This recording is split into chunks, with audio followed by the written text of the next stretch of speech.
ఇంకా ఎవరికైనా page number తెలియకపోతే 588 పాత నిబంధన, యెషయా గ్రంథం 26వ అధ్యాయం 4వ వచనం అందరం కలిసి చదువుకుందాం. యెహోవాయే నిత్యాశ్రయ దుర్గము, యుగ యుగములు యెహోవాను నమ్ముకొనుడి. కాబట్టి ప్రభు యొక్క వాక్యాన్ని చూసినట్లయితే యెహోవా ఎలాంటి వాడు? దేవుడు నిత్యాశ్రయ దుర్గము. దేవుడు మనకి నిత్యము ఆశ్రయ దుర్గముగా ఉంటున్నవాడు ఉన్నాడు. ఎలా ఉన్నాడు దేవుడు మనకి? నిత్యము ఆశ్రయ దుర్గము అంటే మనం ఎప్పటికీ ఆశ్రయించదగిన వాడిగా ఉంటున్నాం. ఆశ్రయ దుర్గం అంటే అర్థం ఏంటంటే నిత్యం అంటే ఎప్పటికి ఉండేది, ఎల్లకాలం ఎప్పటికి ఉండేది నిత్యం అనేది. ఆశ్రయ దుర్గం అంటే ఆశ్రయించదగినది, మనం దాగుకొనటానికి దాగుకొని చోటుగా ఉండేది నిత్యాశ్రయ దుర్గం అంటే నిత్యము మనము దాగుకొని చోటు అని కూడా అంటారు. కాబట్టి ప్రభు యొక్క వాక్యాన్ని చూస్తున్నట్లయితే బైబిల్లో ఆయన మనకి నిత్యాశ్రయ దుర్గంగా ఉంటున్నాడు. ఎలాంటి వారికి ఆయన నిత్యాశ్రయ దుర్గంగా ఉన్నాడు అన్నది కొన్ని విషయాలు మనం చూడకమునుపు అసలు నిత్యాశ్రయమైనటువంటి వాడు అంటే నిత్యము మనం ఆశ్రయించదగిన వాడు, మనకి కృప చూపిస్తున్నటువంటి వాడు, మనకి ఎప్పటికి కూడా తన కృపను చూపించే విషయంలో వెనకంచి వేయనటువంటి ప్రభు మనకి ఎట్లా ఉంటాడు. ఇక్కడ అర్థం చేసుకోవాల్సిన కోణం ఏంటంటే నిత్యాశ్రయ దుర్గమైన దేవుడు ఎలాంటి వాడు అంటే మనం ఆశ్రయించదగిన వాడు, మనం ఆశ్రయించేవాడు. అంటే మనము ఒక దేవుణ్ణి ఆశ్రయిస్తున్నాం. ఎవరు? యేసుక్రీస్తు ప్రభు. ఏం లేట్ అయిందండి? ఎవరు పడతారు మరి అది? కాబట్టి దేవుని యొక్క వాక్యాన్ని చూసినట్లయితే దేవుడు మనకు నిత్యము ఆశ్రయ దుర్గంగా ఉంటున్నాడు. ఎలా ఉంటున్నాడు? నిత్యము ఆశ్రయ దుర్గంగా ఉంటున్నాడు. సో దేవుడు మనకు నిత్యము ఆశ్రయ దుర్గంగా ఉన్నాడు. కాబట్టి మనం ఆశ్రయించే నిత్యాశ్రయమైన దుర్గమైన యేసు ప్రభు ఎలాంటి వాడు అర్థమవుతుందండి. మనం ఆశ్రయించే దేవుడు ఎలాంటి వాడు అంటే ఒక దేవుడిని మనం ఆశ్రయిస్తున్నాం. అసలు యేసు ప్రభు దగ్గరకు మనం వచ్చామంటే ఆయన ఆశ్రయించి మనం వచ్చామంటే ఆయన దగ్గరకు మనం వచ్చామంటే ఆయన ఎలాంటి వాడు అంటే మనం ఆశ్రయించదగిన వాడు ఎలాంటి వాడు, మనకు కాపులా కాస్తున్నవాడు ఎలాంటి వాడు, మనల్ని తన రెక్కల కింద భద్రపరుస్తున్నవాడు ఎలాంటి వాడు, మనల్ని పోషిస్తున్నవాడు ఎలాంటి వాడు, ఇంకా చెప్పాలంటే మనల్ని భద్రపరుస్తున్నవాడు ఎలాంటి వాడు. ఇవన్నీ కూడా ఒకటే కోణంలో ఉంది. ఆశ్రయపురము. దేవుడు మనకి ఆశ్రయపురంగా ఉన్నాడు. ఆయన మనల్ని ఏం చేస్తున్నాడు? ఎప్పుడు కూడా కాపాడుతున్నాడు. సో దేవుడు మనల్ని ఎప్పుడు కూడా కాపాడేవాడు ఉన్నాడు. నిత్యాశ్రయమైన దేవుడు మనకి ఎలా ఉన్నాడు? అసలు నిత్యాశ్రయమైన దేవుడు ఎలాంటి వాడంటే బైబిల్లో కొన్ని విషయాలు రాయబడుతుంది. రెడీ, వాటిని మనం ధ్యానించే మునుపు ప్రభు సాయం కొరకు చిన్న ప్రార్థన చేసుకుందాం. ప్రార్థన. పరిశుద్ధమైన తండ్రి, ప్రేమగల దేవా, యేసుక్రీస్తు వారి శ్రేష్ఠకరమైన స్తోత్రాలు. మీరు ఇచ్చిన సమయాన్ని బట్టి మీకు వందనాలు చెల్లిస్తున్నాం. నీ బిడ్డను బట్టి స్తోత్రాలు, వచ్చిన బిడ్డను బట్టి స్తోత్రాలు చెల్లిస్తున్నాం. ప్రభా, ఆరాధన వర్తమానంలో కింద జ్ఞాపకం చేసుకునండి. నిలబడేవాడు మేమైనా నిలబెట్టేది మీరు, మాట్లాడేవాడు మేమైనా మాట్లాడించేది మీరు, మాలో ఆత్మను బట్టి ఆత్మను అభిషేకించేది మీరు. ఈ ఆవరణం అంతా చుట్టూ మీరు కంచి వేయండి. అగ్ని ప్రాకారం నుంచి దూతను కావలాగించండి.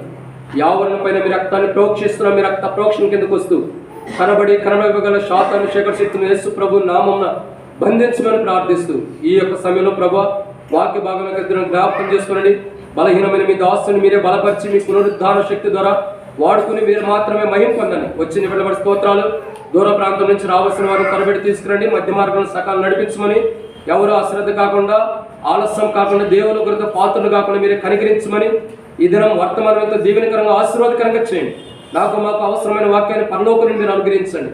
తెరవబడిన ఆకాశం మాకు అనుగ్రహించి ఆకాశం విప్పి పట్టజాలంత విస్తారమైన పరిశుద్ధాత్మ ద్వారా అభిషేకించి మాకు దేహోవా మాకు నీ కృపాసత్యముడి నినామానికి మేము కలుగును గాక. నీ ప్రజల పక్షాన నీకున్న దయచొప్పున దయతో జ్ఞాపకం చేసుకుని మాతో మాట్లాడమని, మిగతా సమయంతో దీవించమని, కేవలం ఇక్కడ కూర్చున్న బిడ్డలకు వాక్యం అందిస్తానికి అర్హత లేని వాడిని ఒప్పుకుంటూ నీ మీద ఆధారపడుతూ నీవు తలంపులిస్తే కానీ ధ్యానించలేనని ఒప్పుకుంటూ నీ నడిపింపును కోరుకుంటూ నీ అభిషేకాన్ని కోరుకుంటూ మీరే మాత్రమే మహిమ పొందమని యేసు ప్రభు నామమున ప్రార్థించి స్తుతించి అడిగిపెట్టుకున్నాం తండ్రి. కాబట్టి దేవుని యొక్క వాక్యాన్ని జాగ్రత్త చూసినట్లయితే ఒక మాట రాయబడుతుంది. దేవుడు మనకు ఎలాంటి వాడు? నిత్యాశ్రయ దుర్గముగా ఉంటాడు. అంటే ఎప్పటికీ మనకి మనం ఆశ్రయించేవాడిగా, మనకు కష్టం వచ్చినప్పుడు, బాధ వచ్చినప్పుడు, దేవుణ్ణి ఆశ్రయించినప్పుడు ఆయన మనకి ఏ కీడు చేయకోకుండా, ఏ నష్టం రాకోకుండా మనం కాపాడేవాడుకుంటున్నాడు దేవుడు. ఇక్కడ మొదటి మాటను మనం చూద్దాం. నిత్యాశ్రయమైన దేవుడు ఎలాంటి వాడు అంటే, మనం ఆశ్రయిస్తున్న దేవుడు, మనకు ఆశ్రయపురమైన దేవుడు ఎలాంటి వాడు అంటే బైబిల్లో కొన్ని విషయాలు రాయబడుతున్నాయి. దాంట్లో మొదటి మాట మనం జ్ఞాపకం చేసుకున్నట్లయితే ద్వితీయోపదేశకాండం 32వ అధ్యాయం. ద్వితీయోపదేశకాండం 32వ అధ్యాయం 4వ వచనం. ద్వితీయోపదేశకాండం 32వ అధ్యాయం 4వ వచనం. ఆయన ఆశ్రయ దుర్గముగా ఉన్నాడు.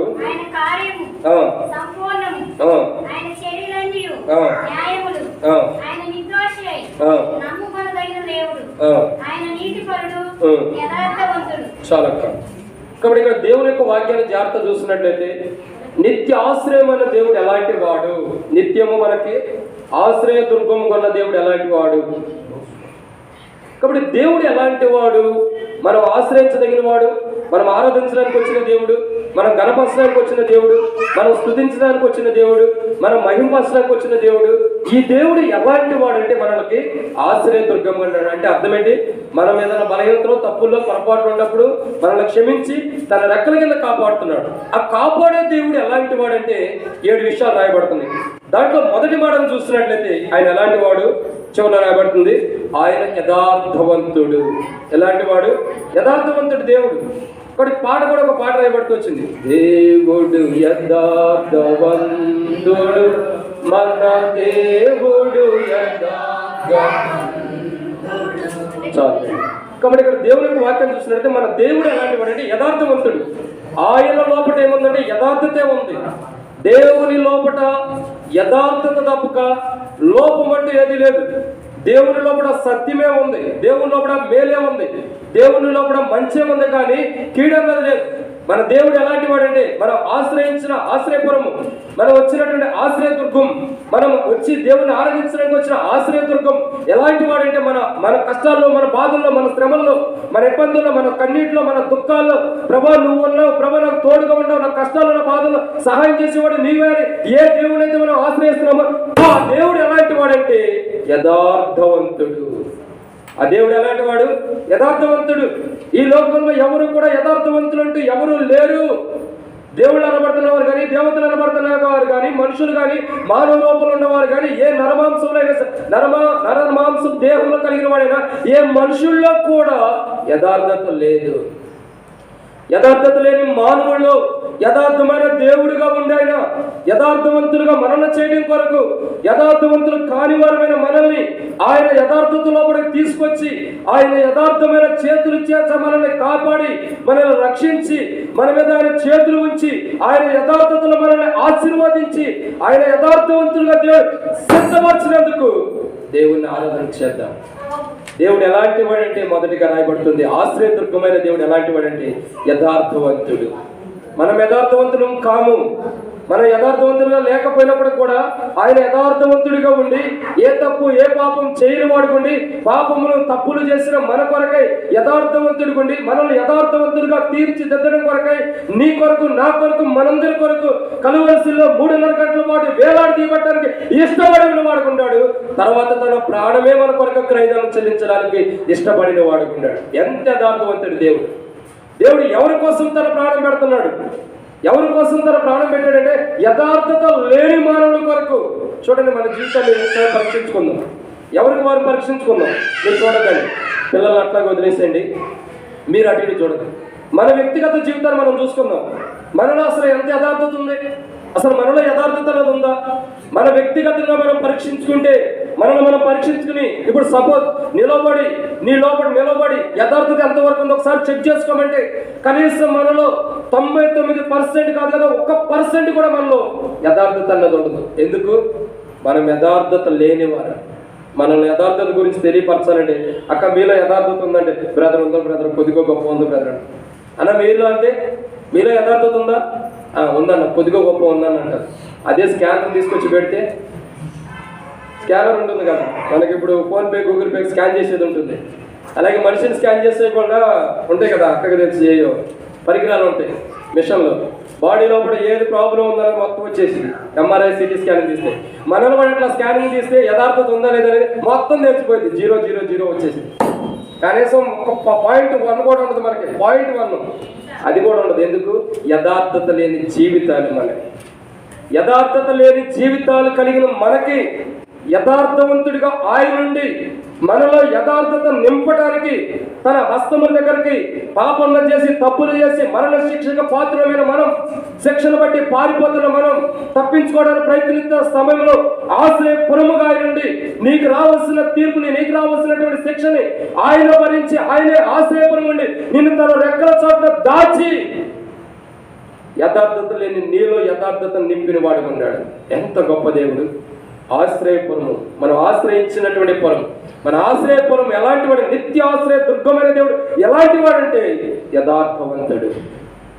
మనం ఏ దేవుని ఆరాధించడానికి వచ్చామంటే, ఏ దేవుని స్తుతించడానికి వచ్చామంటే, నిత్యము మనకు ఆశ్రయ దుర్గమైన దేవుడు. నిత్యం ఆశ్రయ దుర్గం అంటే ఎప్పటికీ మనల్ని కాపాడే దేవుడు, ఎప్పటికీ మనల్ని కాపాడుతూనే ఉండేటటువంటి దేవుడి దగ్గరికి మనం వచ్చామంటే ఆ దేవుడు ఎలాంటి వాడంటే తెలుసుకోవాలి. ఆ దేవుడు ఎలాంటి వాడంటే మొదటిగా ఆయన యథార్థవంతుడు. మరి మనలో ఉంది యథార్థత? లేదు. కానీ ఆయన యథార్థవంతులుగా చేస్తున్నాడు. ఆరాధించడానికి వచ్చిన మనం ధ్యానించవలసిన మొదటి కోణం ఏంటంటే ఆయన యథార్థవంతుడు కాబట్టి మనలో యథార్థత లేదు. ఆయనలో ఉన్న యథార్థతను బట్టి మనం యథార్థవంతులుగా సిద్ధపరచినందుకు మొదటిగా ఆశ్రయపురమైన నిత్యాశ్రయపురమైనటువంటి దేవుని ఆరాధించేద్దాం. రెండవ మాట చూద్దాం రండి. రెండవ మాట మనం జ్ఞాపకం చేసుకున్నట్లయితే ద్వితీయోపదేశకాండం 32:18 ద్వితీయోపదేశకాండం 32:18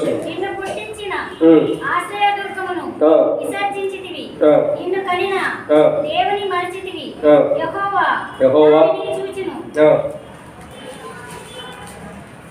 తన కుమారుల మీదను కుమార్తెల మీదను క్రోధపడెను. కాబట్టి ఇక్కడ రెండోదిగా మనం చూస్తున్నట్టయితే నిత్యము మనం ఆశ్రయించినటువంటి దేవుడు ఎలాంటి వాడంటే మనల్ని పుట్టించినటువంటి వాడు. ఎలాంటి వాడు?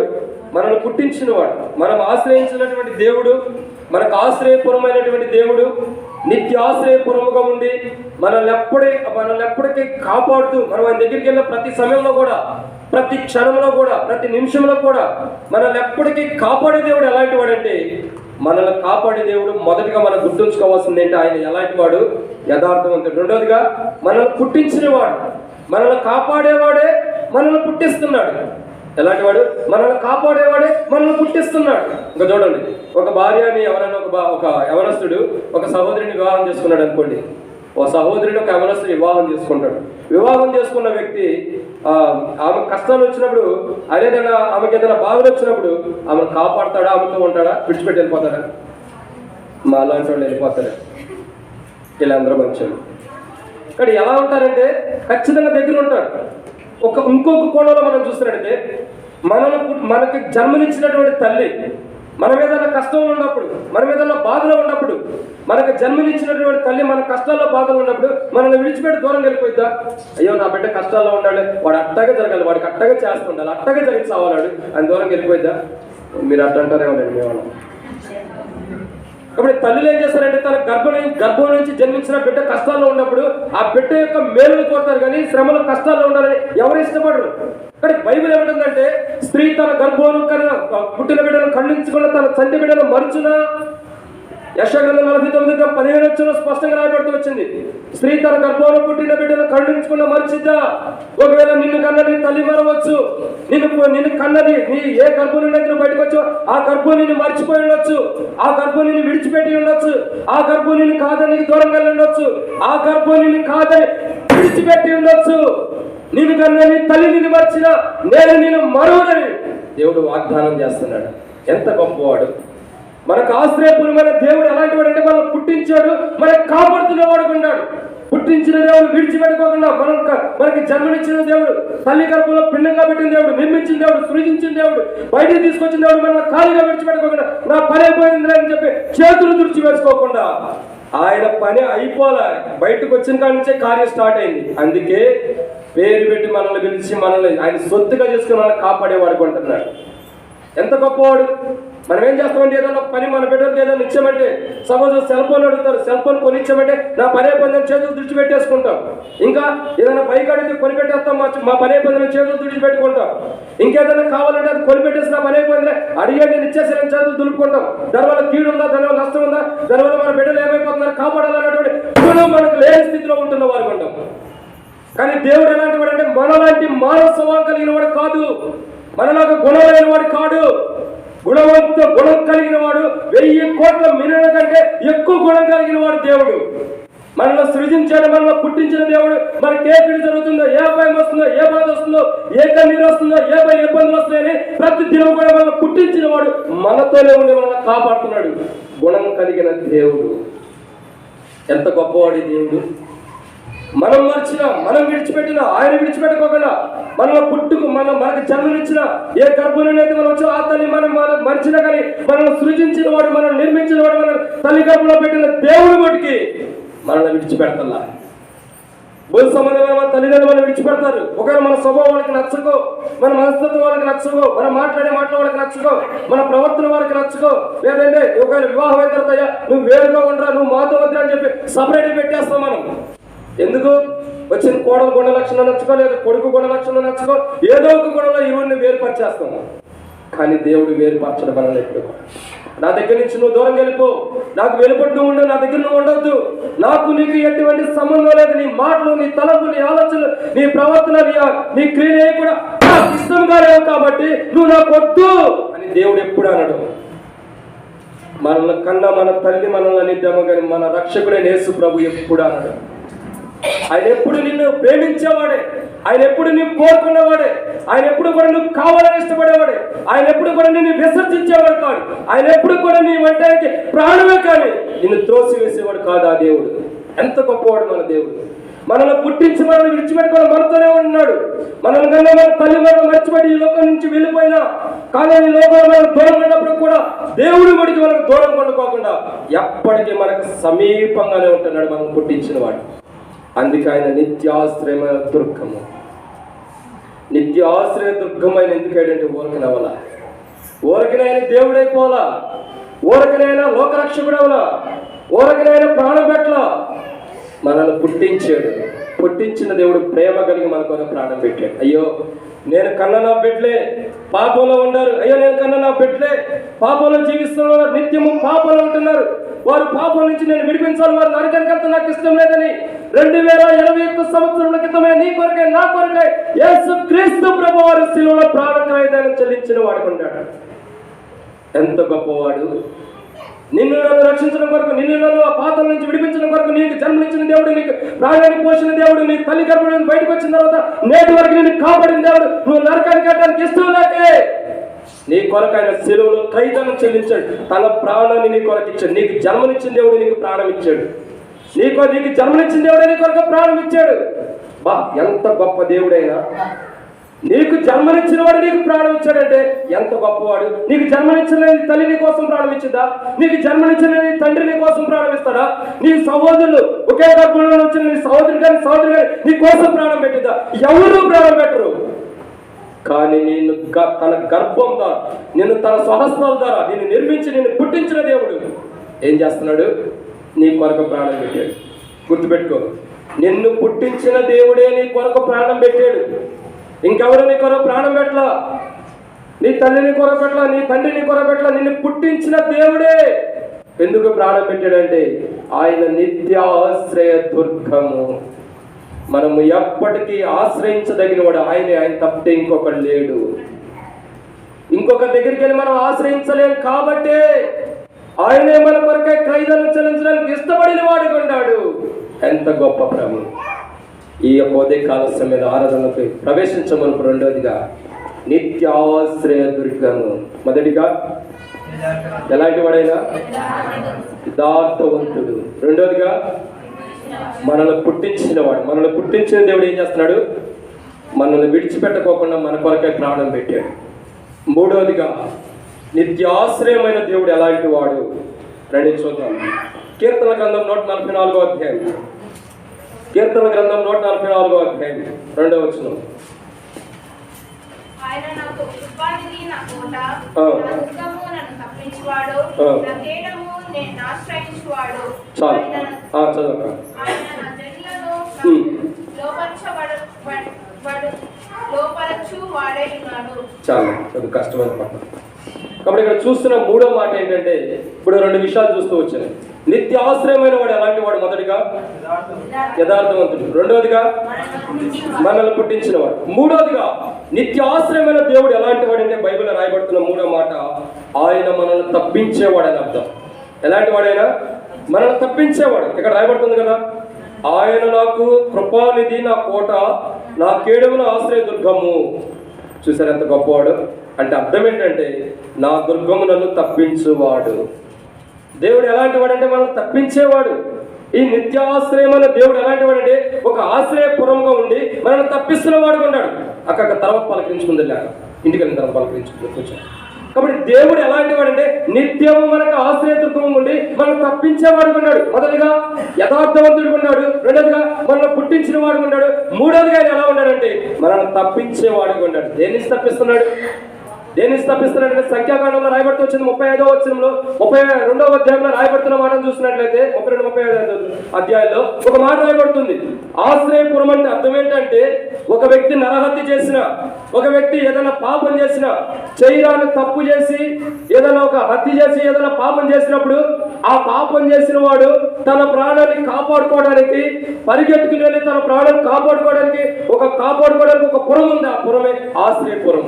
ఆశ్రయపురం అంటే తన ప్రాణం కోల్పోకుండా కాపాడుకోవడానికి ఆ పురములోకి వెళ్ళి కూర్చుంటే, ఆ పురంలోకి వెళ్ళిపోతే అతడు కాపాడబడేవాడు. కాపాడే పురము ఆశ్రయపురం అంటే కాపాడే. ఇక్కడ అర్థం చేసుకోవాల్సింది ఏంటంటే, తప్పు చేసిన వాడికి ఏం చేస్తాం? పాత నిబంధనల ప్రకారం ఏముందంటే, అది ఫోన్ కాదులేండి, పక్కన పెట్టి కూర్చోటండి. కాబట్టి దేవుని యొక్క మీరు మొట్టైన వదలద్దన్న గట్టి కొట్టాడు. కాబట్టి ఇక్కడ దేవుని యొక్క వాక్యాన్ని చూస్తున్నట్లయితే బైబిల్లో ఒక మాట రాయబడుతుంది. జాగ్రత్త చూసినట్లయితే ఆశ్రయపురముగా మనకు కనబడుతున్నాడు. ఎవరైనా ఒక వ్యక్తి ఉంటాడు, దొంగతనం చేసిన వ్యక్తి బైబిల్ పల్ల పడుకుందని నిలబడి ముందలకి రండి. బైబిల్ పల్ల గ్రంథవాగ్దానంబులన్నీ నావి, ప్రాతియాధ్యాయంబు వరసవచనము. ఒకటో తరగతి. తాన దివ్య ప్రేమ వాగ్దానంబులు, గ్రంథవాగ్దానంబులన్నీ నావి. కూర్చోండి. కాబట్టి దేవుని యొక్క వాక్యాన్ని చూసినట్లయితే బైబిల్లో ఒక మాట రాయబడుతుంది. సర్దు కూర్చోండి. కాబట్టి దేవుని యొక్క వాక్యం ఏముందంటే, ఒక వ్యక్తి ఎవరైనా దొంగతనం చేస్తారనుకోండి, ముచ్చట్లు ఆపండి, అయిపోయింది, కూర్చున్నారు ఇక్కడ. కాబట్టి ఎవరైనా ఒక వ్యక్తి దొంగతనం చేశాడు అనుకోండి, దొంగతనం చేసినటువంటి వ్యక్తి ఒకవేళ ఏదైనా దొంగతనం చేసి పట్టుబడ్డాడు అనుకోండి, లేదా దొంగతనం చేసిన వ్యక్తి తాను చేసిన దొంగతనాన్ని బట్టి ఎవరికి దొరకకుండా ఏం చేస్తాడు? పారిపోతాడా? అందరూ వచ్చి నన్ను కొట్టుకోండి అని ఎట్టకంటారా? అర్థమవుతుందండి? జాగ్రత్త మనసు ఇక్కడ పెట్టండి. అక్కలారా మిమ్మల్ని ముచ్చట్లు మొదలైసారు, ముచ్చట్లు మళ్ళీ నుంచోమాట తప్పైనట్టుంది.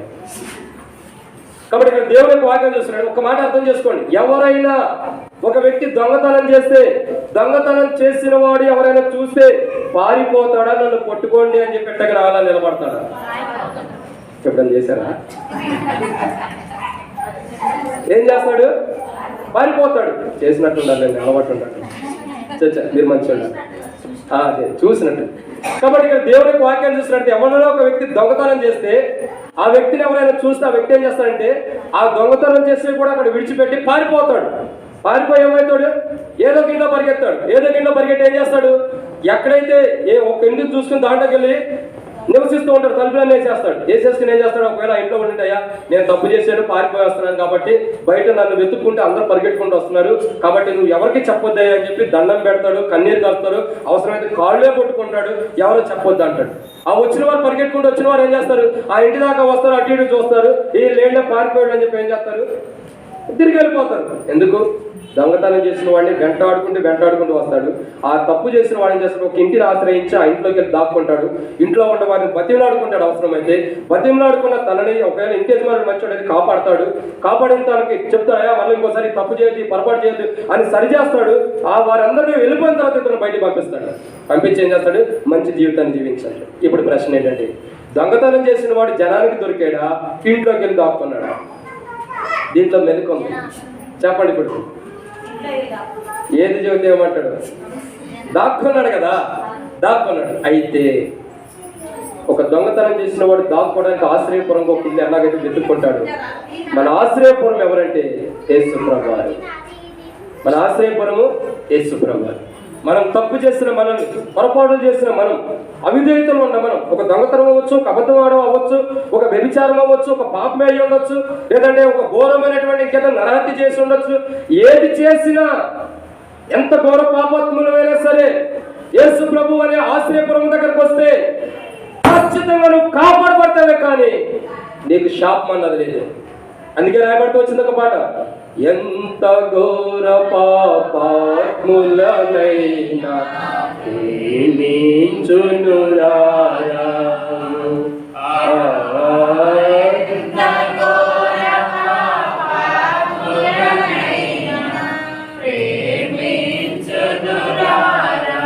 కాబట్టి ఒక్కటే మాట, ఎంత ఘోర పాపాత్ములకైనా ఆశ్రయపురం ఎవరంటే యేసు ప్రభు. అంటే ఒక తప్పు చేసిన వాడు, ఒక దొంగతనం చేసిన వాడు, ఒక వ్యభిచారి, ఒక పాపాత్ముడు, ఒక పాపంలో జీవించిన వాడు తప్పించుకుని నరకాల నుంచి, శిక్ష నుంచి తప్పించుకోవాలంటే ఒకటే మార్గం, ఒకటే ఆశ్రయపురం.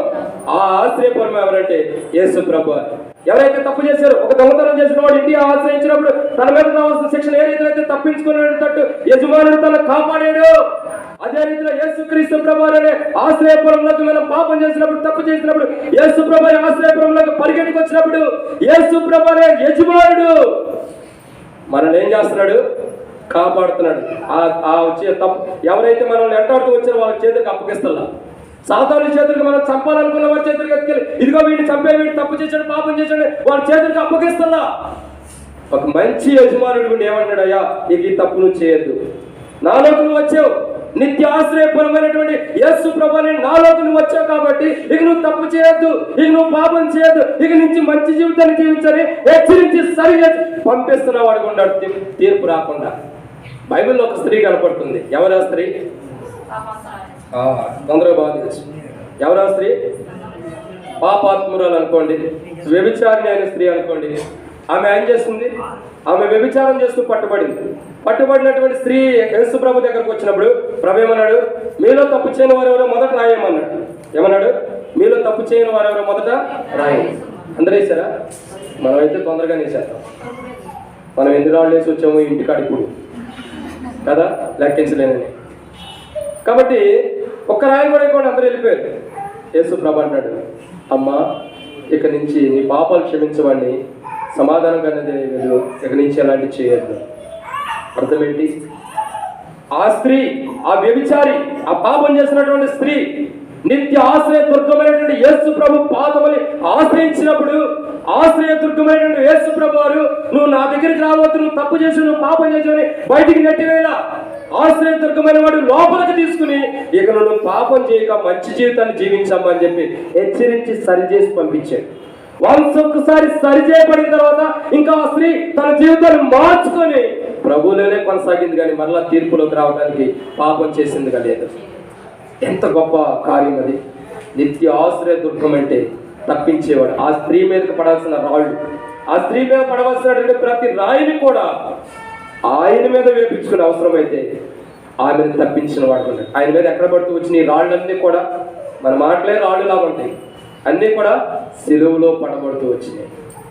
ఆ స్త్రీ మీద పడవలసిన రాళ్ళు అక్కడ తప్పించబడి సిలువ ఆయన మీద పడుతూ వచ్చినాయి. ఎంత గొప్పవాడు! ఒక పాపాత్మురాలు ఆయన ఆశ్రయిస్తే ఆయన ఏం చేశాడు? ఆ పాపాత్మురాల్ని తప్పించాడు, శిక్ష నుండి తప్పించిన వాడు ఉన్నాడు. అలా ఆశ్రయించిన మనల్ని యేసు ప్రభు తప్పించిన వాడు ఉన్నాడు. అలా తప్పించినటువంటి ప్రభు నిత్య ఆశ్రయమైన దుర్గం. అంటే మనం యేసు ప్రభు లోపలికి పరిగెట్టుకుంటూ వచ్చి మన పాపం చేసి, తప్పు చేసి, మన తీర్పులోకి వెళ్ళాల్సిన మనం, ఒకనొక దినాన్ని తీర్పులో ఉండాల్సిన మనం, మన పాపం చేసి ఉండగా మన మీద తీర్పు రావాల్సిన సమయంలో ఎక్కడ నా మీద రావాల్సిన శిక్ష పోతుంది, ఎవరు నా శిక్ష నుండి నన్ను తొలగిస్తారని మనం చూసినప్పుడు, యేసు ప్రభు ఈ శిక్షను భరించి ఆయన ఈ శిక్షను తొలగిస్తారని తెలుసుకున్నప్పుడు, ఆ నిత్యాశపరమైనటువంటి యేసు ప్రభులోకి నువ్వు పరిగెట్టుకుంటూ వచ్చి ఆయన ఇంటిలోకి వచ్చినప్పుడు ఆయన నిన్ను బయట సాతానికి అప్పగించుకోకుండా నీ పాపాన్ని బట్టి ఆయన నీ పాపాన్ని క్షమించి ఆయన తన దగ్గరకు తీసుకుని నిన్ను ఆ పురములోని, ఆశ్రయపురంలోని నిన్ను దాచిపెట్టాడు. నీ మీద రావాల్సిన తీర్పు ఆయన తప్పించిన వాడు ఉన్నాడు. తప్పించినటువంటి ప్రభుని ఆరాధన చేద్దాం. నిత్య ఆశ్రయమైన దేవుడు ఎలాంటి వాడు అంటే, మొదటిగా యథార్థవంతుడు, రెండవదిగా మనల్ని పుట్టించిన వాడు, మూడవదిగా మనల్ని తప్పించిన, నాలుగవదిగా నిత్య ఆశ్రయమైన దేవుడు ఎలాంటి వాడు. కీర్తన గ్రంథం 34:10 వచ్చాం. కీర్తనలు 34:10. కీర్తన 34వ అధ్యాయం 10వ వచనం. సింహ పిల్లు లేమి గలవై ఆకలి గొన్ను యెహోవాను ఆశ్రయించు వారికి ఏ మేలు కొదువై ఉండదు. చాలు. సింహ పిల్లు ఏమవుతున్నాయి? ఆకలి కొంటాయి. అంటే సింహాలు ఆకలితో ఉంటున్నాయి అంట. కానీ దేవుణ్ణి ఆశ్రయించే వారికి ఏది కొదువు లేదంట. అంటే మేలు అన్నది చేస్తాడు కానీ కీడు చేయడంట దేవుడు. ఈ దేవుడు ఎలాంటి వాడంటే యథార్థమైన దేవుడు. ఏం చేస్తున్నాడు? మేలు చేసేవాడు కొంటాడు. మనం ఏం చేస్తాం? మేలుకు ప్రతిగా ఎంత కరెక్ట్గా చెప్పేస్తున్నారు.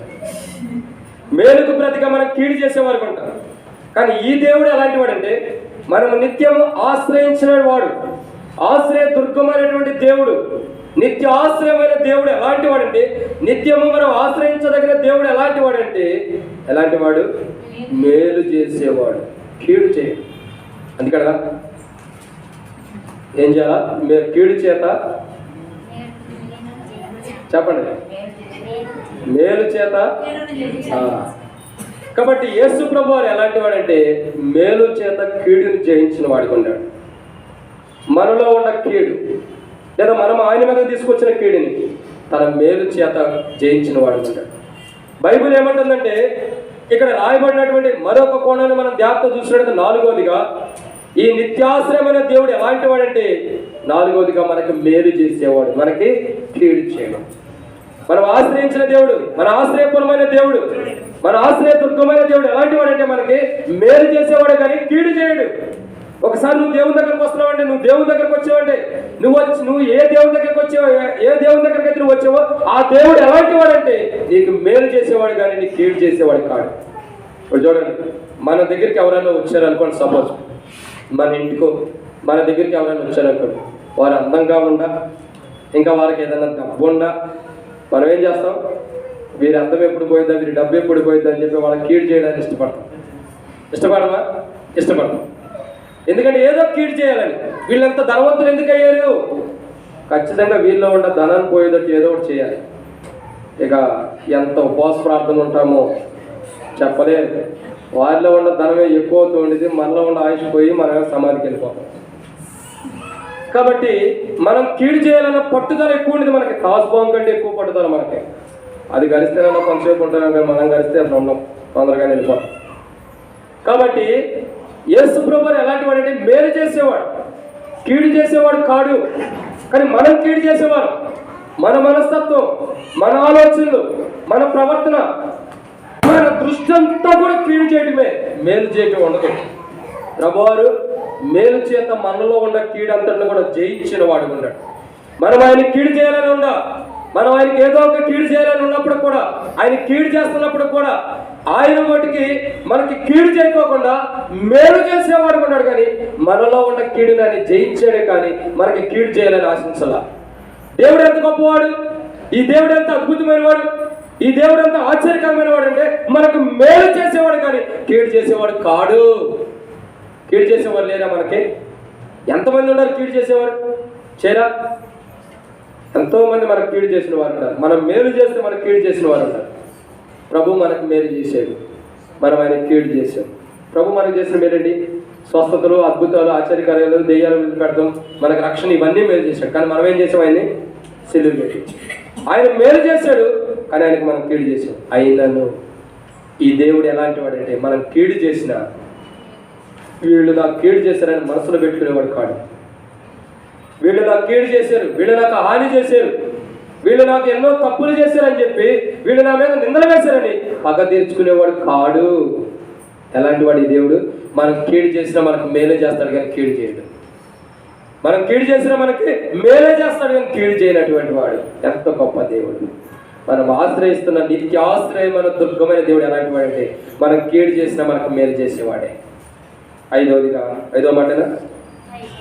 ఐదవదిగా నిత్యాశ్రయమైన దేవుడు ఎలాంటి వాడు, ఆశ్రయ దుర్గం ఎలాంటి వాడంటే 5వ మాట కీర్తన గ్రంథం 28వ అధ్యాయం మొదటి వచనం. కీర్తన గ్రంథం 28వ అధ్యాయం. నేను నీకు మొరపెట్టుచున్నాను, నా ఆశ్రయ దుర్గమా, మౌనముగా నుండక నా మనవి ఆలకింపుము. నీ మౌనముగా నుండిన ఎడల నేను సమాధిలోనికి దిగుబారుగానే అగుదును. చాలక్క.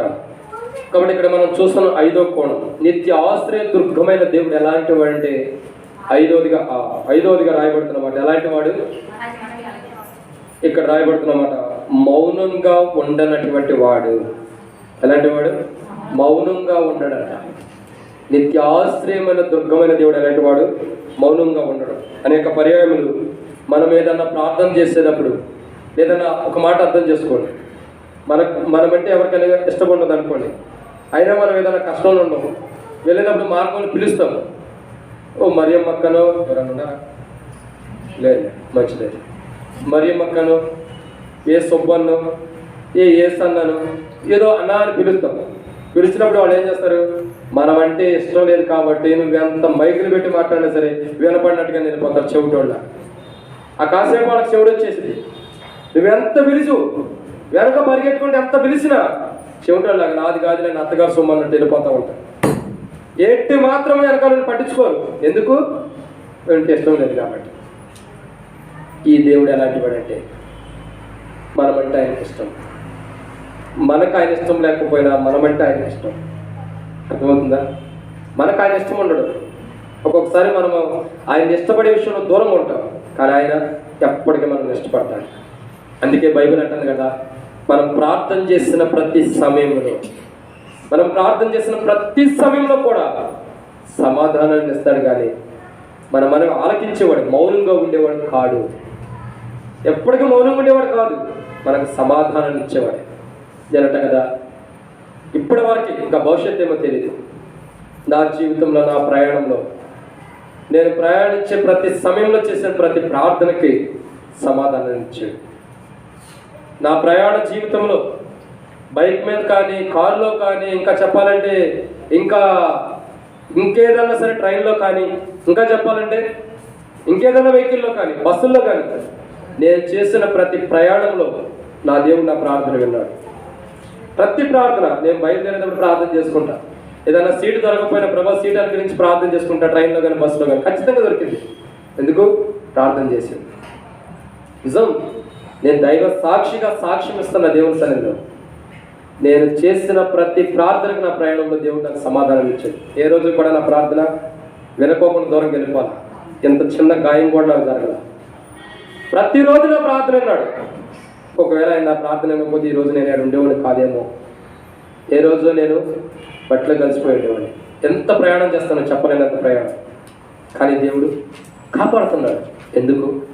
మన నిత్య ఆశ్రయ దుర్గమైన దేవుడు అంత గొప్పవాడు. మౌనంగా ఉన్నాడు. మనం చేసే ప్రతి ప్రార్థనకి మనం దేవుని సన్నిధిలో దేవుని గురించి అయితే ప్రార్థన చేస్తామో, దేవుని గురించి అయితే మొర పెడతామో, అయ్యా నాకు ఇది కావాలి, ప్రభా నాకు ఇది కావాలి, ప్రభా నాకు ఈ కష్టం ఉంది, నాకు ఈ బాధ ఉంది, నాకు ఈ శ్రమ ఉంది, నాకు ఈ ఇబ్బందులు ఉన్నాయి, నాకు ఈ కష్టం ఉంది, కానీ నా కష్టాలు, నా బాధలు, నా శ్రమలు, నా ఇబ్బందులు కాపాడుతున్నామంటే ప్రతి సమయంలో కూడా నీ ప్రార్థన నిన్నేవాడు ఉంటాడు. మౌనంగా ఉండడు. ఆయన మౌనంగా ఉండేవాడు కాడు. ప్రతి సమయంలో కూడా నువ్వు చేసే ప్రతి మనవి అంగీకరించడానికి సిద్ధంగా ఉంటాడు. కానీ తర్వాత చూద్దాంలే, వెళ్ళిపో తర్వాత చూద్దాం అనేవాడు కాడు. ఈ దేవుడు ఎలాంటి వాడు? ప్రతి సమయంలో కూడా మన ప్రార్థన కొరకు ఏం చేస్తున్నాడు? ఎప్పటికీ కూడా ఎదురు చూస్తున్నవాడు ఉన్నాడు.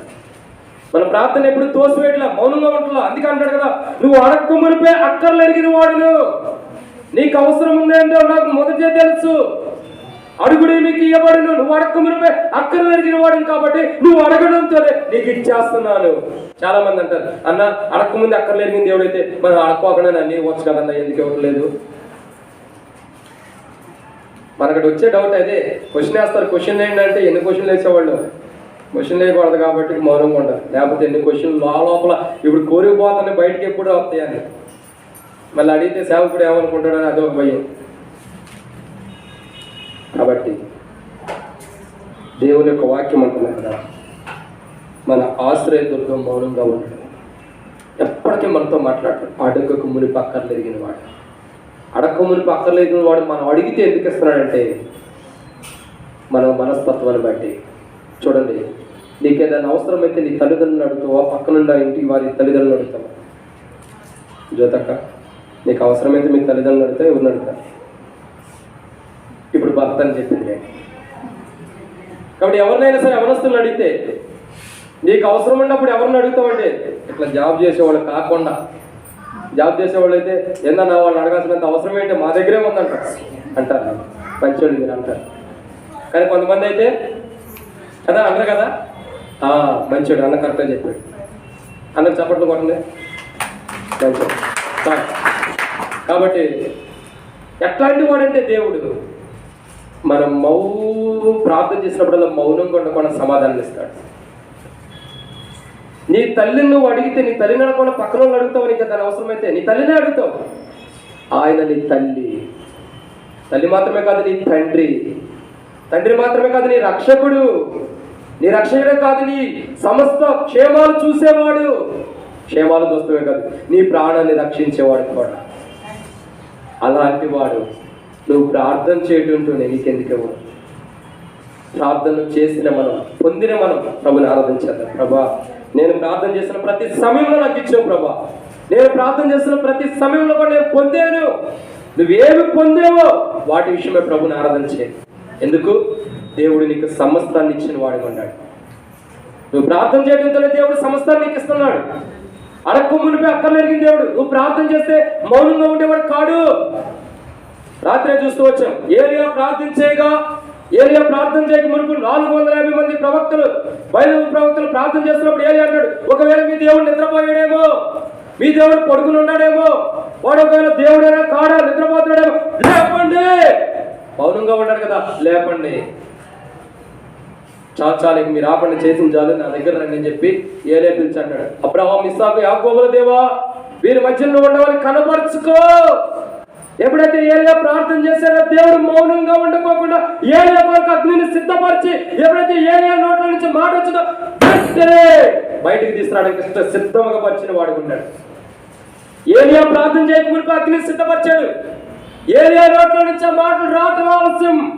ఆకాశం నుండి ఏలియా నోరు తెరవటంతోనే ఆకాశం నుండి అగ్ని కిందకి దిగి వచ్చి బలిపెట్టిన సమస్తాన్ని కూడా దహించి వేసింది. కారణం ఏంటి?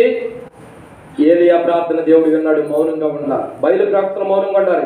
వారి దేవుడు కాదు, నిజమైన దేవుడు విన్నాడు, ఎమ్మటే అగ్ని తీసుకొచ్చి ఆయనే దేవుడు రుజువుపరుచుకున్నాడు. ఎంత గొప్పవాడు దేవుడు. ప్రేమైన దేవుడు పెట్టారా?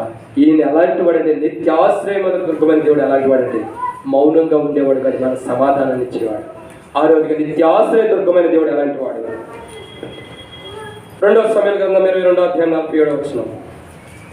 2వ సమయాల గ్రంథం 22వ అధ్యాయం 47వ వచనం.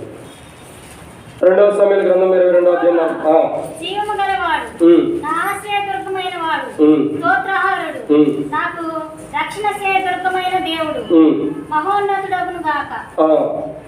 ఆయన నా నిమిత్తము మీ పాప చెప్పాక ఎప్పుడైనా చూస్తున్నాం. కాబట్టి రెండవ సమయాల గ్రంథం 22వ అధ్యాయం 47వ వచనం. 2వ సమయాలు 22:47.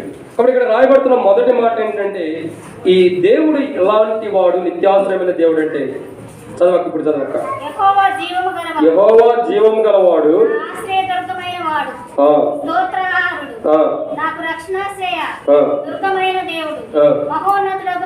చాలు. కాబట్టి ఇక్కడ 6వదిగా నిత్యాశ్రయమైన దేవుడు ఎలాంటి అంటే ఇక్కడ రాయబడుతున్న 6వ మాట ఎలాంటి వాడు? మహోన్నతుడు. వాక్యాన్ని పసికట్టేస్తున్నాడు. నిత్యాశ్రయమైన దేవుడు ఎలాంటి వాడు అంటే మహోన్నతుడు. అంటే మహోన్నతుడు అంటే అర్థమండి ఉన్నతమైన వాడు. మహోన్నతుడు అంటే అన్నిటికంటే పైన ఉన్నవాడు. అందుకని కదా యెషయా రాయబడుతూ వచ్చింది సాతాను గురించి అంటాడు, వేకువ చొక్క నిన్ను నువ్వు ఎలా మహోన్నతుడి పైన హెచ్చించుకున్నావు. మహోన్నతుడు అంటే అన్నిటికంటే పైన ఉన్నవాడు. ఇంకా ఆయనకు పైన అంటూ ఏమీ లేదు. ఆయన అన్ని నామముల కంటే పైనామం కలిగిన వాడు. ఇంకా ఆయనకు మించిన నామం కానీ, ఆయనకు మించిన వారు కానీ, ఆయనకు మించినటువంటివి కానీ ఏమీ లేవు. అన్నీ కూడా ఆయన పాదముల కింద కానీ ఆయన పైన ఉన్నవంటూ ఏమీ లేవు. నిత్యాశ్రయమైన దేవుడు ఎలాంటి వాడు అంటే మహోన్నతుడు, మహాకరుడు, నిత్య నివాసి, పరిశుద్ధుడు, ఉన్నత స్థలములో స్తోత్రార్హుడైనటువంటి పరిశుద్ధమైనటువంటి దేవుడు. ఇలాంటి వాడు ఎంత గొప్పవాడు, మహోన్నతుడు. అంటే అందరికంటే ఉన్నతమైన వాడు, మనం నిత్యాశ్రయ దుర్గమైన వాడు, మనం ఆశ్రయిస్తున్నటువంటి దేవుడు, మన నిత్యాశ్రయమైన దేవుడు ఎలాంటి వాడు అంటే మహోన్నతమైన వాడు. అంటే అర్థం ఏంటి? అందరికంటే గొప్పగా ఉన్నవాడు, హెచ్చైన వాడు, ఉన్నతమైన వాడు. అంత గొప్ప ప్రభుని మనం ఆరాధించుకోకుండా ఎలా మౌనంగా ఉండగలుగుతాం? మన దేవుడు ఎలాంటి వాడు? నిత్యాశ్రయమైన దేవుడు, మహోన్నతుడు. అంటే అన్నిటికంటే కూడా పెద్దవాడు, గొప్పవాడు, హెచ్చైన వాడు. ఇంకా ఆయనకి మించి ఏమి లేదు. ఇంకో మాట చెప్పాలంటే ఆయనకి మించి ఇంకేమీ కూడా లేదు. ఇప్పుడు చెప్పండి, మనకు అర్థం కాదు. ఒక్కొక్కసారి మనం మట్టి బుర్రలు కొంటాం. ఏంటి? బయటికి వెళ్ళి కొట్టుకోండి. ఒక్కొక్కసారి మనం మట్టి బుర్రలు కొంటాం. మనం ఎలా ఉంటామంటే, మట్టి బుర్రలు అంటే మైండ్ ఎట్లా ఉంటామంటే, మహోన్నతుడు పైన ఉన్నవాడు అంటే ఏంటి అర్థం కాదు. తర్వాత క్వశ్చన్ వేస్తాను నేను, అందుకే మొదటే చెప్పేస్తున్నాను. పైన ఉన్నవాడు అంటే అర్థం ఏంటంటే, ఇప్పుడు ఇది ఉంది స్లాబ్, దీనిపైన ఇంకో స్లాబ్ ఉందా? అక్కడ చూడు, ఆలోచిస్తుంది. ఉందా? ఉంది. అంటే అర్థం ఏంటి? ఇంక ఇది అయిపోవాలా, దీనిపైన ఇంకొకటి ఉంది. అవునా? దానిపైన ఇంకోటి ఉందా? లేదా? అంటే అర్థం ఏంటి? కంప్లీట్ అవ్వాలా, దీనిపైన ఇంకోటి ఉంది. అంటే ఇదే పరిమితి కాదు, దీనిపైన ఇంకోటి ఉంది, దానిపైన ఇంకోటి ఉంది, దానిపైన ఖాళీ ఉంది. అంటే అర్థం ఏంటి? ఇది మనం ఏమనుకుంటామంటే మహోన్నతుడు అంటే అర్థం ఏంటో మనకు అర్థం కాదు. ఇది దీనిపైన ఉందంటే మహోన్నతుడు కాదు. ఇంకా దీనిపైన ఎక్కువ వెళ్ళిపోవాలంటే ఇక పైన ఏముండకూడదు. పైన ఏముండుకోకుండా కింద ఉన్నది మహోన్నతుడు అని అర్థం. అంటే ఆయన కింద ఉన్నది, సమస్తం కూడా ఆయన కింద ఉంది, ఆయన మాత్రమే పైన ఉన్నాడు. మహోన్నతుడు అంటే అంత అర్థం ఉంది. అంత అర్థం కూడా అర్థం కాలేదు నేను మాట. కానీ మహోన్నతుడు అంటే అంత గొప్పవాడు, అన్నిటికంటే పైన ఉన్నవాడు, సమస్తమైన వాటికంటే, భూమి మీద ఉన్న వాటికంటే కూడా సమస్తమైనటువంటి దుష్టత్వాన్ని తొలగించి సమస్తం భూమి మీద ఉన్నటువంటి డబ్బు, ధనం, ఆస్తి, ఐశ్వర్యం వీటన్నిటికంటే కూడా ఘనమైన వాడు మహోన్నతుడు అంటే అంత గొప్పవాడు. ప్రియమైన దేవుని బిడ్డలారా, ఈ దేవుడు ఎంత గొప్పవాడంటే నిత్య ఆశ్రయ దుర్గమైన దేవుడు ఎలాంటి వాడు? ఆరోదిగా మహోన్నతుడు అంటే అన్నిటికీ మించిన వాడు, అన్నిటికీ మించిన వాడు కాబట్టి నీకు రక్షణ ఇచ్చాడు. అన్నిటికీ మించిన వాడు మహోన్నతుడు కాబట్టే నీకు క్షమాపణ ఇచ్చాడు. మహోన్నతుడు కాబట్టే నీ కొరకు ప్రాణం పెట్టి క్రయధనం చెల్లించాడు. అట్లాంటి మహోన్నతుడు ఇంకా ఆయన తప్పితే ఇంకెవరు లేరు. ఇంకా ఆయనకు పైన కూడా ఎవరు లేరు ప్రాణం పెట్టేవారు, ఆయనే. అలాంటి మహోన్నతుడిని హృదయమారా ఆరాధించేద్దాం. చివరి మాట చదివి మనం ఆరాధన ప్రవేశిద్దాం. 2వ సమూయేలు గ్రంథం 22వ అధ్యాయం 47వ వచనం. 2వ సమూయేలు గ్రంథం 22వ అధ్యాయం 47వ వచనం. యెహోవా జీవము గలవాడు, నా ఆశ్రయ దుర్గమైన వాడు, స్తోత్రార్హుడు, నాకు రక్షణ ఆశ్రయ దుర్గమైన దేవుడు, మహోన్నతుడు. ఇప్పుడు చదివినట్టున్నాం కదా. 7వదిగా నిత్య ఆశ్రయమైన దేవుడు ఎలాంటి వాడంటే, ఎలాంటి వాడు? స్తోత్రార్హుడు. అంటే మనం స్తుతించడానికి అర్హుడు అనే అర్థం. స్తోత్రార్హుడు అంటే అర్థం ఏంటి? మనం స్తుతించడానికి యోగ్యమైన వాడు, అర్హమైన వాడు అని అర్థం. ఈ లోకంలో నువ్వు ఎవరు స్తుతించిన వారు స్తోత్రార్హుడు కారు. అంటే స్తుతి నొందటానికి, స్తుతించబడటానికి అర్హులు కారు. ఎందుకు? ప్రతి ఒక్కరిలో ఏదో ఒక బలహీనత ఉంటానే ఉంది. దేవుళ్ళు అనబడుతున్న వాళ్ళు అనేక మంది ఉన్నారు భూమి మీద. ఎన్ని కోట్ల మంది ఉన్నారు చెప్పండి? పర్లేదు, కరెక్ట్ ఆన్సర్. 33.5 కోట్ల మంది దేవుళ్ళు, దేవతలు ఉంటే వాళ్ళ పేరు కూడా పూర్తి తెలిసి ఉండదు. మనకు తెలిస్తే ఒక 10-20 మంది, ఇక అంత మించి తెలియదు. లాస్ట్ తెలిసింది నాకేంటంటే బతుకమ్మ. ఇంకా అది కూడా ఎక్కడికి వచ్చిన తర్వాత ఇంకేం పేర్లు తెలియదు. ఇన్ని కోట్ల మంది ఉన్నప్పుడు కూడా అందరిలో కన్నా శ్రేష్టకరమైన అర్హత పొందదగిన వాడు ఎవరంటే 33.5 కోట్ల మంది కూడా అర్హత పొందడానికి యోగ్యులు కారు. ఈ భూమి మీద 33.5 మంది దేవుడు, దేవతలను పడుతున్న వారందరూ కూడా స్తోత్రార్హత పొందడానికి, స్తుతించబడటానికి, గణపరచబడటానికి, ఆరాధించబడటానికి యోగ్యులు కారు. వీళ్ళందరికంటే ఒకే ఒక్కడు ఉండాలి. వీళ్ళందరికంటే సమమైన వాడు, వీళ్ళందరినీ మించిన వాడు ఎవరు? ఆయనే యేసు ప్రభు అయిన యేసు క్రీస్తు ప్రభువారు. వీరందరికీ మించిన వాడు. వాళ్ళు ఎవరు పొందలేకపోతూ వచ్చారు దేవుణ్ణి. వారెవరు కూడా స్తుతి స్తోత్రాలు పొందడానికి అర్హత పొందలేని వారు ఉంటూ వచ్చారు. ఈయనొక్కడే పొందడానికి వచ్చాడు. ఆయనే, అందుకే ఆయన ప్రత్యేకమైన వాడు. ఆయన ఎందుకు ప్రత్యేకమైన వాడంటే కొంతమంది ప్రశ్న వేస్తారు, అసలు యేసు ప్రభుని ఎందుకు నమ్మాలి? ఎందుకు నమ్మాలంటే నువ్వు ఆరాధించడానికి. ఈ భూమి మీద ఉంటారు ఎవరో కూడా నువ్వు ఆరాధించడానికి యోగ్యులు కాదు కాబట్టి, ఈయన ఒక్కడే యోగ్యుడు కాబట్టి అందుకే నువ్వు నమ్మాలి. కంటే ఎంత గొప్పవాడు! నువ్వు నీ గొంతులో నుంచి కాదు, నీ యొక్క మైండ్లో నుంచి కాదు, నీ హృదయంలో నుంచి కాదు, నీ అంతరంగంలో నుండి వచ్చే ఆరాధనని ఘనత, మహిమ, స్తుతి, ప్రభావం పొందనారు కూడా ఎవరంటే కేవలం ప్రభు యేసుక్రీస్తు ప్రభువే, ఇంకెవ్వరూ లేదు. తండ్రి, కుమార, పరిశుద్ధాత్మ ఏకమైనటువంటి ప్రభు యేసుక్రీస్తు ప్రభు తప్ప మిగతా ఇంకెవరూ పడలేదు. నీ గొంతులో, నీ మైండ్లో, నీ యొక్క హృదయంలో, నీ అంతరంగంలో నుండి, ఇంకా చూసుకుంటే ఇంకా లోపటి నుండి వచ్చే ఆరాధన, నీ యొక్క స్వరం నుండి ఆరాధన పొందదగిన వాడు ఎవరంటే కేవలం యేసు ప్రభువే. ఇంకెవరు కూడా ఆరాధన కలిగిన వాడు లేరు. అంత ఘనమైన వాడు యేసు ప్రభు. నువ్వు నమ్మిన దేవుడు, నువ్వు ఆశ్రయించిన వాడు, నీ ఆశ్రయపరమైన దేవుడు ఎంత గొప్పవాడు చూసేవా? 33.5 కోట్ల మందికి లేని ఆధిక్యత ఆయనకు ఉంది. ఇంకా నీ యొక్క గొంతులో, నీ మైండ్లో, నీ యొక్క హృదయంలో, నీ యొక్క అంతరంగంలో నుంచి వస్తున్న స్వరాన్ని, ఆ లోపలి నుంచి వస్తున్నటువంటి స్థుతిని నరకమైన వాడుగా ఆయన ఒక్కడు మాత్రమే ఉన్నాడు. ఎంత గొప్పవాడు!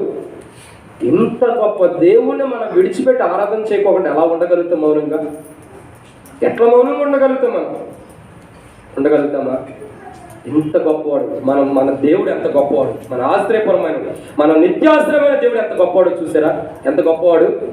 అందరికంటే కూడా హెచ్చైన వాడు, అన్ని నామముల కంటే పైనామం కలిగిన వాడు, అందరికంటే హెచ్చైన విధానంలో సింహాసనాసీనుడై స్తోత్రార్హుడిగా ఉంటాడు. నీ గొంతులో నుంచి వస్తున్న ఆరాధనకి అర్హుడు ఎవరంటే యేసు ప్రభు అనే. నీ గొంతులో నుంచి వస్తున్నటువంటి స్తోత్రానికి, నీ గొంతులో వస్తున్నటువంటి స్తుతికి అర్హుడు ఎవరంటే కేవలం యేసు ప్రభు అనే. అలాంటి యేసు ప్రభు, అర్హుడైన యేసు ప్రభు అని ఆరాధించుకోకుండా ఎలా ఉండగలం? బహుశా మీరు ఉండగలుగుతారేమో ఏమనలేదు. ఎలా మౌనంగా ఉండగలం?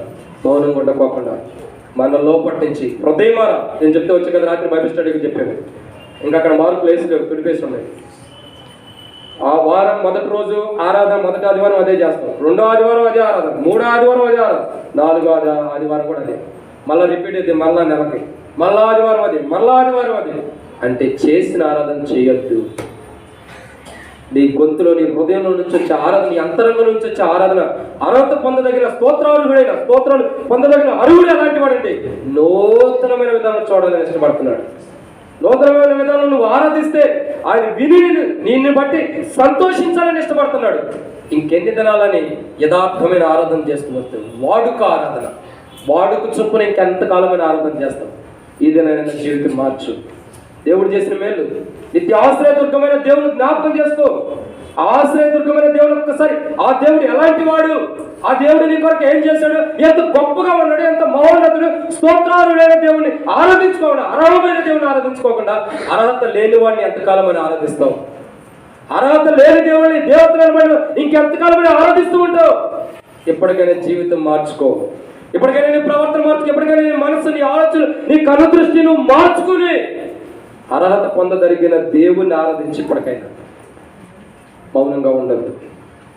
హృదయమార ఎలుగెత్తి ప్రభుని ఆరాధించడం. ప్రభు ఎంత గొప్పవాడి!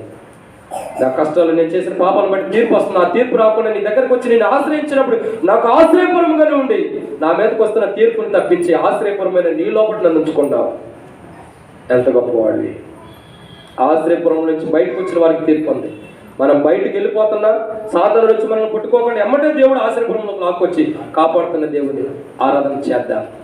మౌనం ఉండకుండా ఆరాధనలో ప్రవేశిద్దాం. చదవబడి మాటలు, ధ్యానించబడి మాటలు ప్రభు దీవించిన కాక ఆరాధనలో